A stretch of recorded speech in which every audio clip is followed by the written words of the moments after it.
Hi there, everybody, and welcome to our next chat we're going to be having. I've got today Sibusiso Buthelezi with me. Sibusiso is somebody that I've come across and been quite inspired what he and his business partner have been doing. It's really exciting to see young guys going out there and trying to do something for themselves and something different. And yeah, so I just wanted to bring him on and chat to him and see how he's managing with what he's doing, tell us a bit about himself, and to give inspiration to all other people who, no matter what your challenges are, where you are, or if you have work or no work, there's still opportunity out there. And these guys are doing something to try and make a difference and are wanting to go out and, yeah, show us how it's all done. So, Sibusiso, welcome to our collaborators interview, or chat, shall I say, rather. Don't like the word interview. Tell us a little bit about yourself and where you're from. Hi, Malcolm, and hi to the viewers. I'm Sibusiso Buthelezi, Quintin. I'm originally from Devon, born and raised there. And I studied at Creative Arts College, film and television production. And then after that, I moved to Cape Town to study at Big Fish School of Digital Filmmaking.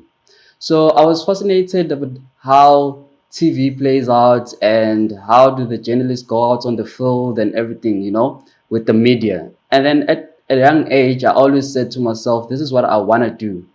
And by God's grace, I met up with my partners or colleagues, or should I say friends, which is Kalipa and Sihle.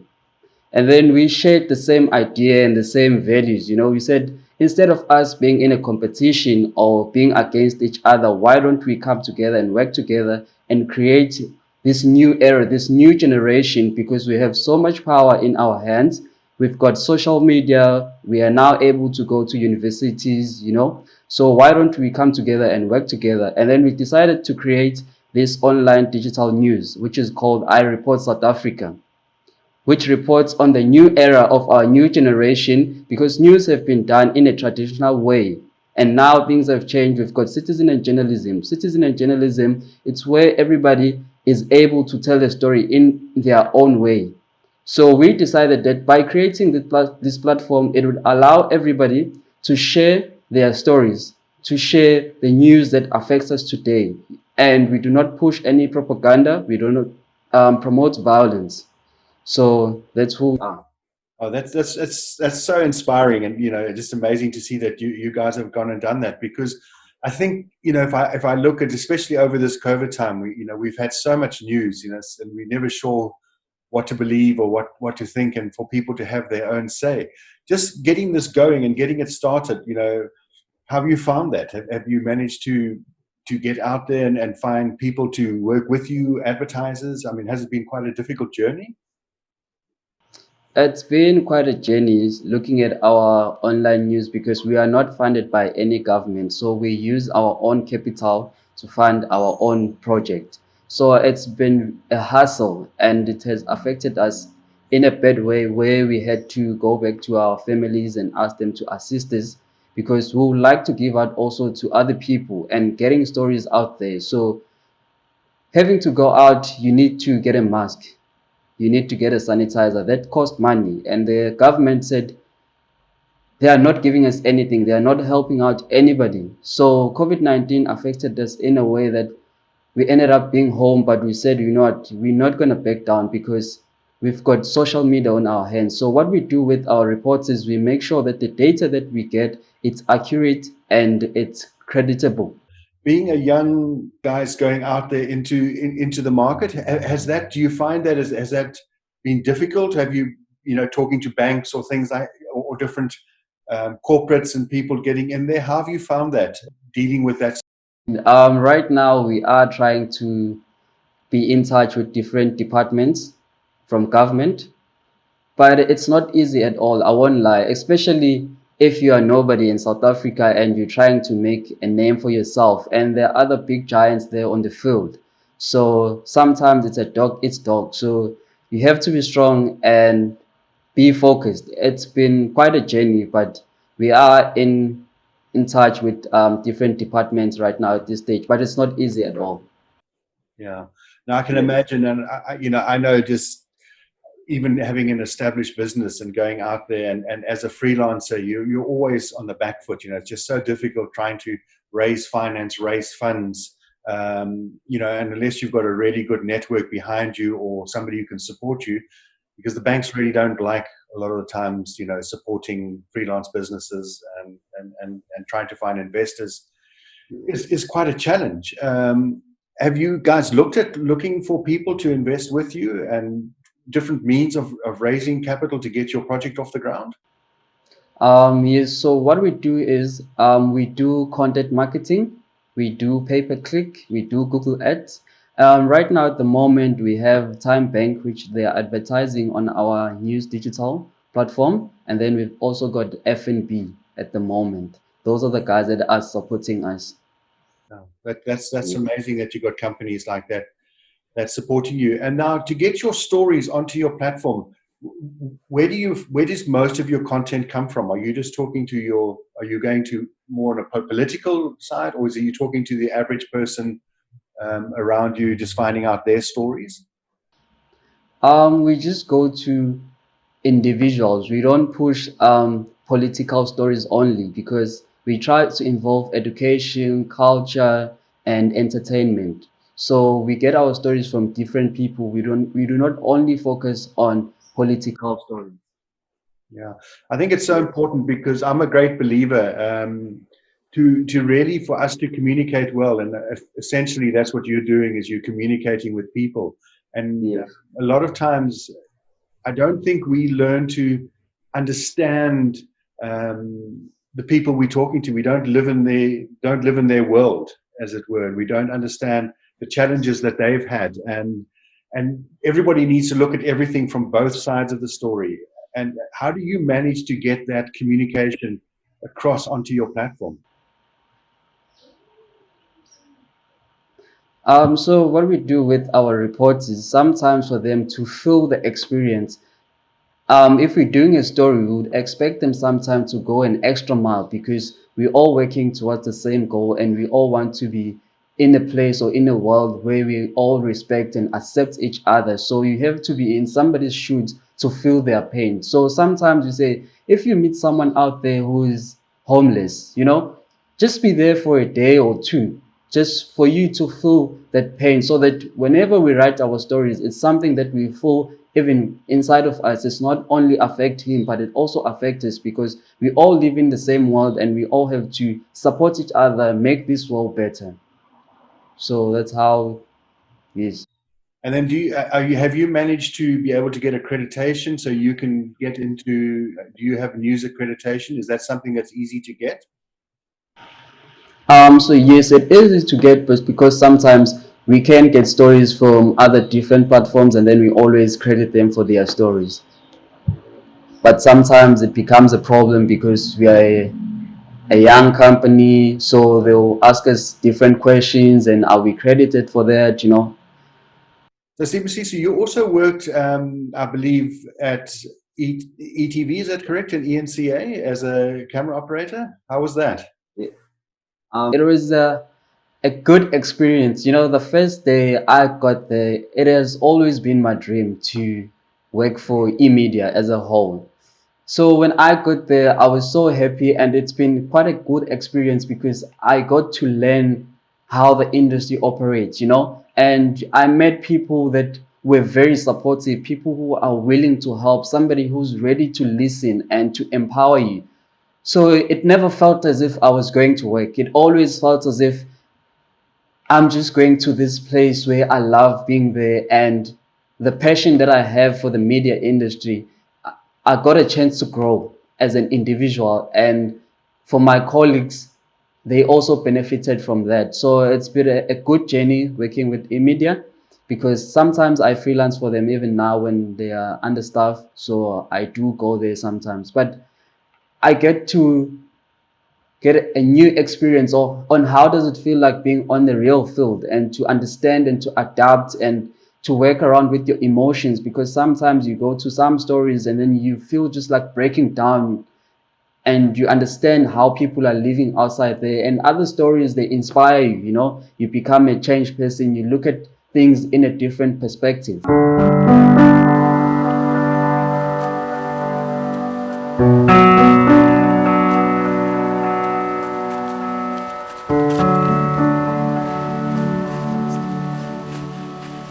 name is Andre Loubser. I live here on RF81. It's an old military installation situated between Tamboerskloof and the Boerkamp.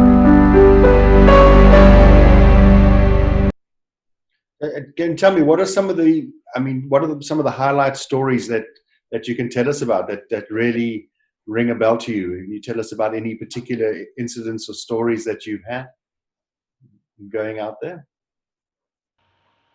Yes, there is this musician. I know him by the Giftness. I'm not sure if you know him.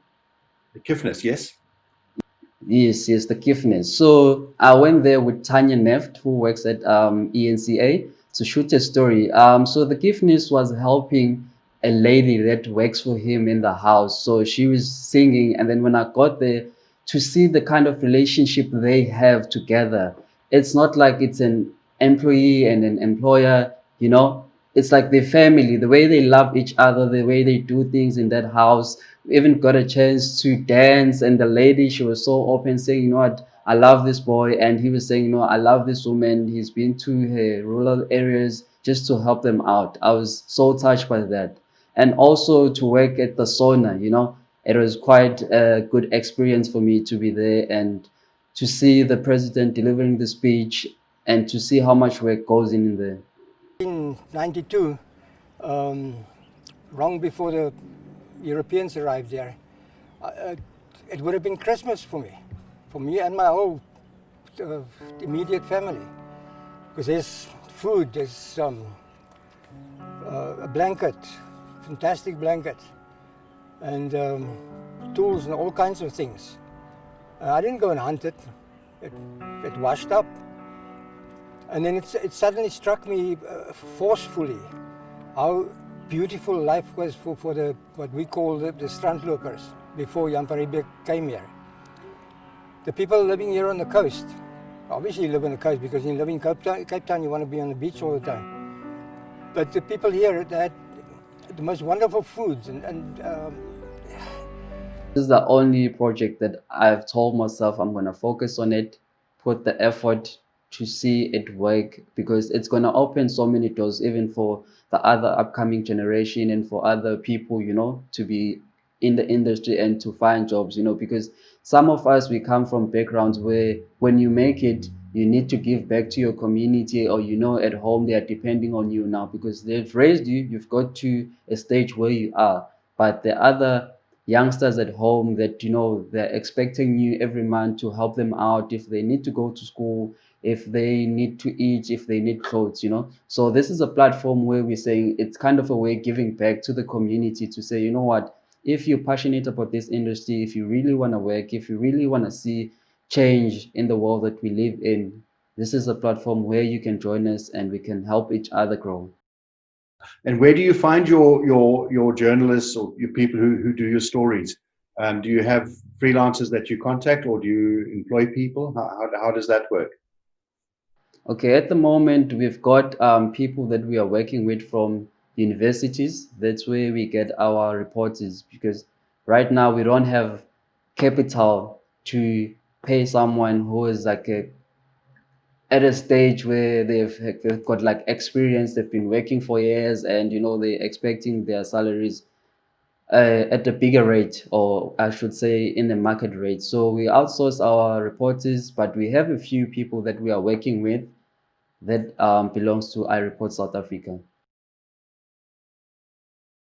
And what are your dreams and aspirations? Where would you like to see this going? Do you always want to stay on the web, sort of, or do you want to get into? Do you want to take this to your larger ETV, compete with the large broadcasters out there like your ETVs and SABCs, or is this something that's going to stay totally within the internet world? We're actually planning to grow. Not that we'll be in competition with them, but we'll be the new era, you know, in the game, changing everything. It's good to see change. You know, we are like the babies of those products. So I'm sure they'll also be happy to see us growing instead of say we're going to be a competition. But we see ourselves growing to be in their bigger scale or in their broadcasting line, because we're also planning to get a studio if we get some funds from different departments or from different sponsors. But we see ourselves growing to be at a larger scale with them, to be competing, if I can put it that way. Yeah, that's awesome. And where do you see news going? I mean, if I look at where a lot of people are getting news at the moment, you've got your traditional news media outlets like your CNNs and your SABCs and your ETVs, and then you've got a lot of new broadcasters coming out on the internet and the that. Do you think that's going to be more of where people are going to find their news, or do you think the normal standard means of news making will be around? It's a good question, you know.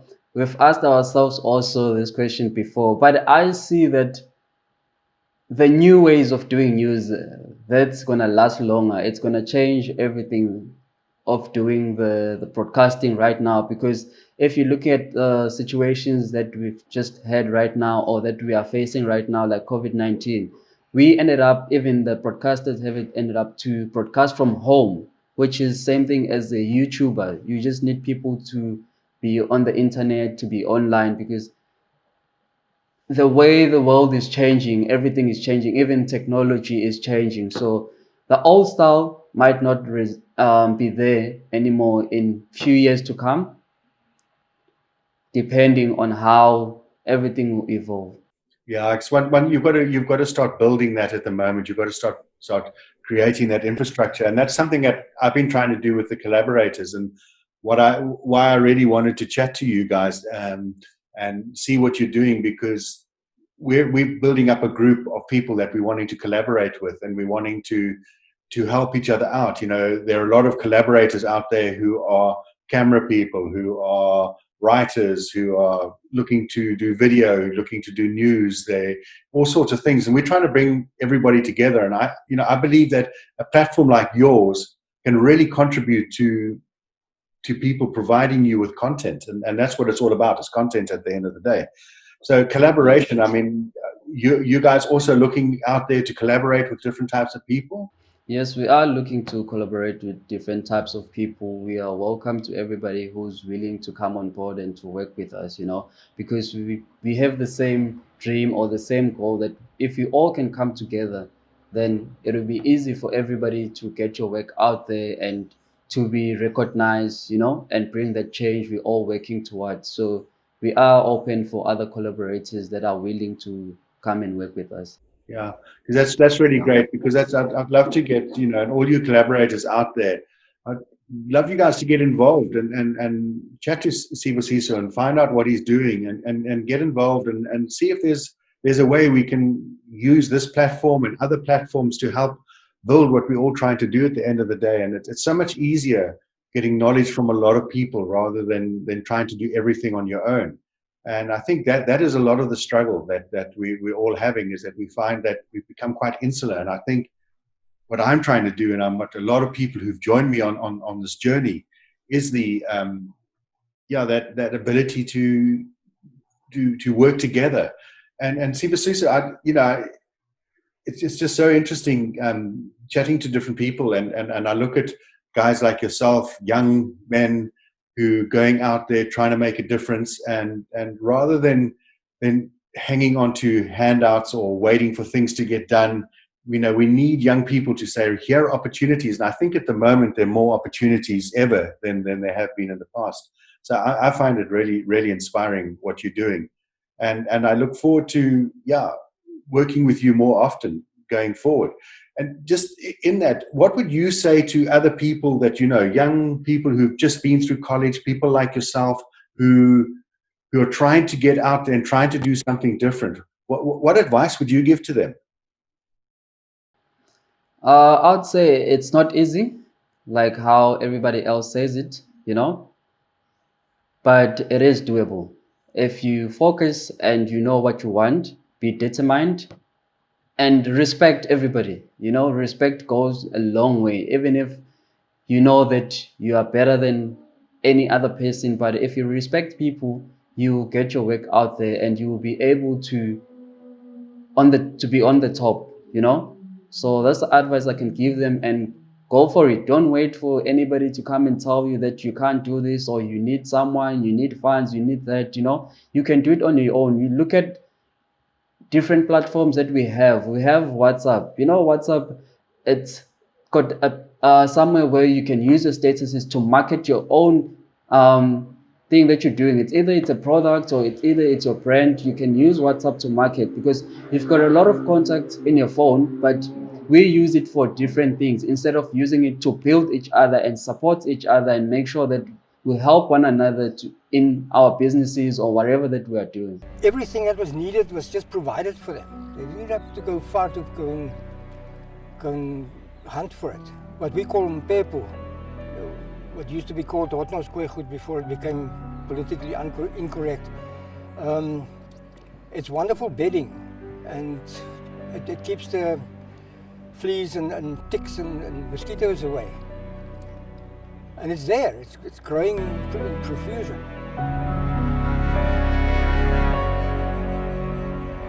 And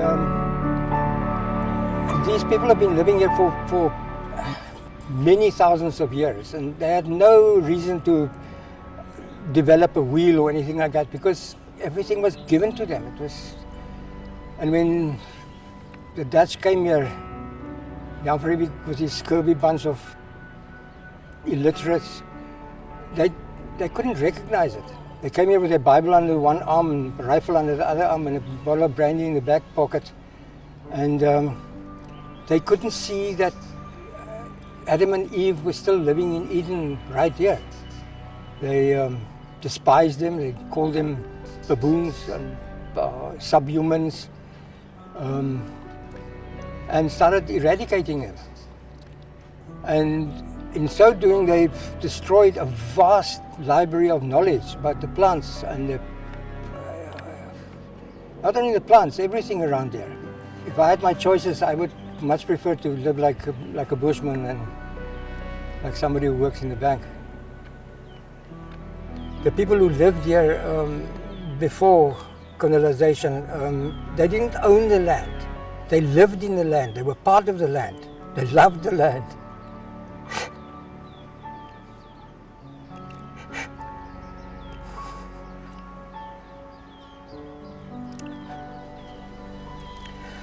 Sorry.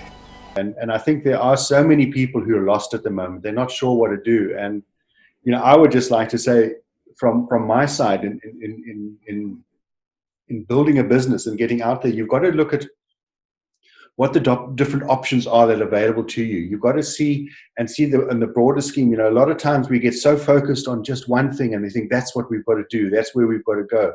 And you've got to look out and see what other options there are out there, what other ways there are of doing your business. Because I think, if you look at your business, content is king.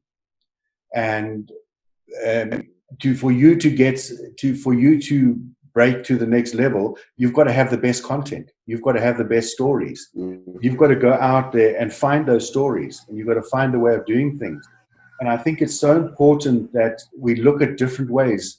And there's so many, you can, on LinkedIn, on Facebook, on Instagram, there's so many stories out there that you can contact people, you can talk to people. People are open to talking, and then you can find their stories and you can get new stories. And there's so many different ways of getting out there and doing things, and looking for content. And so I think that's very inspiring, and it's great to see that you guys are doing that. So where to from now? What would you guys like to see happening? Is there anything that we as the collaborators can do to help you guys on your journey? What I would say right now, because we are about creating employment. We would like to see sponsors coming on board to help us, not only for the benefit of iReport South Africa, but it will also benefit other people. So we're looking for sponsors so that we can even have proper equipment. We're looking to do video content, since I'm a filmmaker. There's always untold stories out there. Yeah, a lot of stories. So look, I'd then like to put it out to all the collaborators out there. There's these are young guys who going out there to try and make a difference, to us South Africans, to their communities, to their families, to their friends, and get the true stories out there. So if there's anything that any of you can do to help Sibusiso and Khalifa to get out there and build this business and get them going, and I'm a keen supporter, and we'll see in whatever way I can do to help. And I'm sure there are plenty of us out there. And the other thing is, we had a lovely chat the other evening on the collaborators group where we discussed lots of ideas, and it's an open forum chat. And I'm going to be having that chat again on a regular basis. And I'd really like to invite all of you, and Sibusiso, you as well, to come onto the chat and join us and share our stories and share what we're doing, so we can see ways that we can develop everything we're trying to do. So there's some really exciting things that can be done. And I'm just such a great believer in that, talking and communicating and understanding. And that's the most important thing, is understanding where other people come from, understanding their background, understanding their walk in their shoes, as it were, and people to understand. So when we have a discussion, we know where that person's coming from and why they think the way they do, and then we can learn from that and grow from that. So all your collaborators, I really would appeal to all of you to join us on the next discussion sessions that we're going to be having on a regular basis. And Sibusiso, you guys as well. And we'd love to tell our story out on your channel as well, and what we're trying to do. And I think it's that sharing of information which is so great. So it's really been great to have you on today. And I look forward to doing lots more with you down the line. Thank you so much, Malcolm. I really appreciate. We are also looking forward with working with other people, collaborators, you yourself. Thank you so much.